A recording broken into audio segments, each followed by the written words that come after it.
ni Ibrahim Sarkiola Aba Shari'a Court Judge over Kudu Kano dangane da laifin nan da ka aikata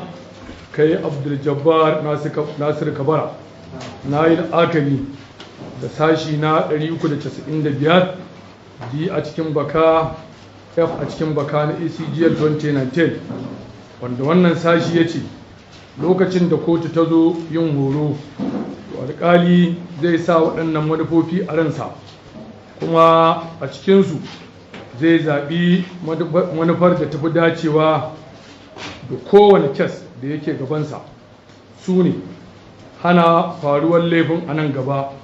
ta yadda wannan manufa take nufin alƙali zai yi wannan da aka samu da laifi abinda zai sa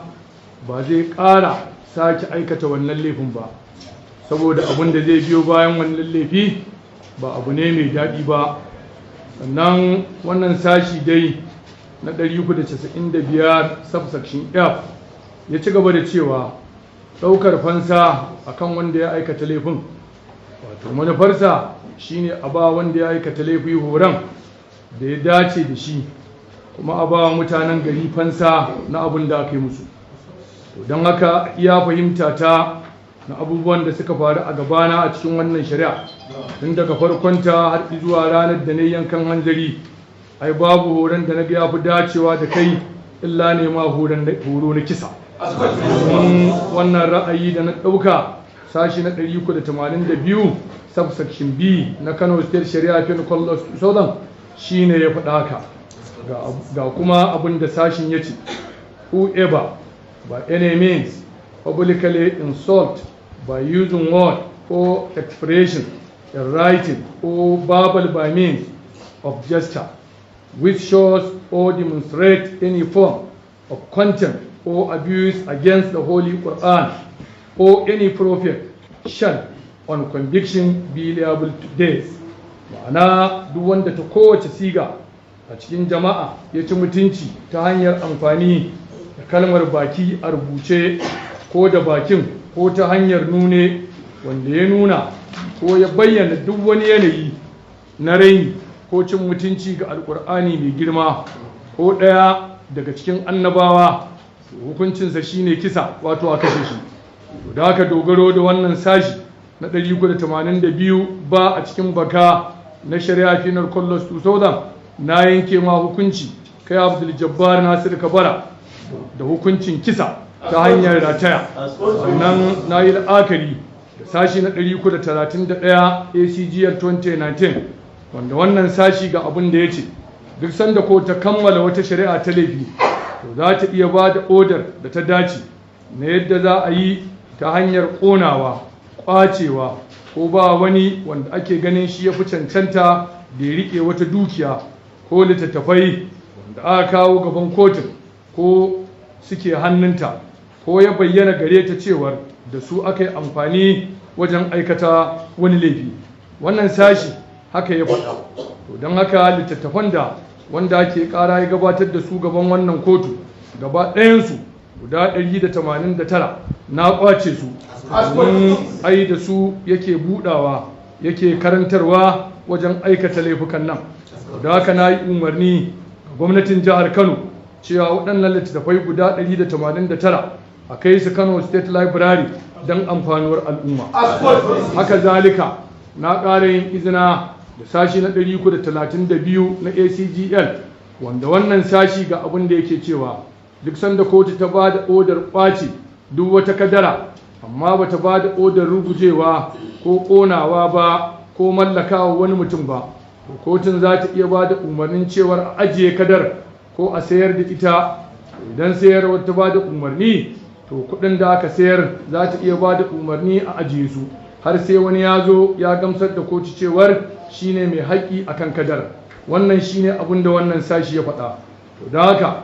dogaro da wannan sashi na 332 ACGL 2019 na yi umarni ga gwamnatin jihar Kano ta gaggauta karɓe masallatan shi Abdul Jabbar Nasir Kabara guda biyu wato masallacin Ashabul Kaji da ke Gwale filin Mushi kuma masallacinsa wato Jami'ar Rasulu da ke unguwar Sabuwar Gandu don da su ya yi amfani wajen aikata wannan laifi da ko ta same shi da shi, a karɓe su a rufe su. Na yi umarni kada a ƙara amfani da su har sai abin da gwamnati ta dace a yi da su. Sannan na ƙara dogara da sashi na 395 biyu a cikin baka ACGL 2019 na hana sanya karatuttuka, hotuna, maganganu da kuma yaɗa manufofinsa a kowace irin kafa ta sadarwa domin haɗa yaɗuwar manufofinsa da munanan aƙidinsa. Kuma duk wanda ya ƙi bin wannan umarni ya saka ko ya yaɗa ko ya saka hotunansa don yaɗa manufofinsa, to ina umartar gwamnatin jihar Kano ta gaggauta sa 'yan sanda su kama shi, gurfanar da shi gaban kowace kotu mai hurumi. Wannan kafafar sadarwa da na faɗa sun haɗa har da gidajen rediyo duka na wannan gari namu, ban ɗauke kowace gidan rediyo ba, da kuma duk wani gidan talabijin da yake wannan gari namu. Idan suka aikata wannan abu da na hana, to na yi umarni ga gwamnatin jihar Kano ta ɗauki mataki a kansu. Ina ƙara maimaitawa da kakkausan harshe, ina daɗa jawo hankalin dukkan malaman wannan gari namu, ban ɗauke kowa ba, da duk ma al'ummar wannan gari, yaro ko babba, namiji ko mace, da a kiyaye harsuna akan duk wata magana ko isar da sako akan manzon tsira sallallahu alaihi wa sallam da sauran annabawa da sahabbai. Ina tabbatar muku cewa shari'a ba za ta sa ido a dinga cin mutuncinsu ba. Ku sani matukar an gabatar da wanda ya yi hakan gaban shari'a kuma ya tabbata ya yi laifin, to ku sani shari'a ba za ta kyale ba. Kuma wanda bai gamsu da wannan hukunci ba yana damar ya ɗau ƙara a babbar kotun jiha daga yau zuwa kwana 30 masu zuwa.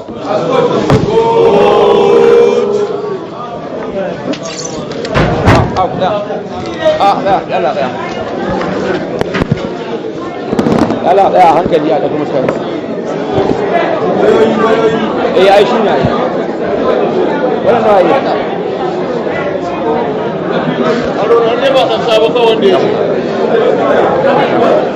yaro ba yaro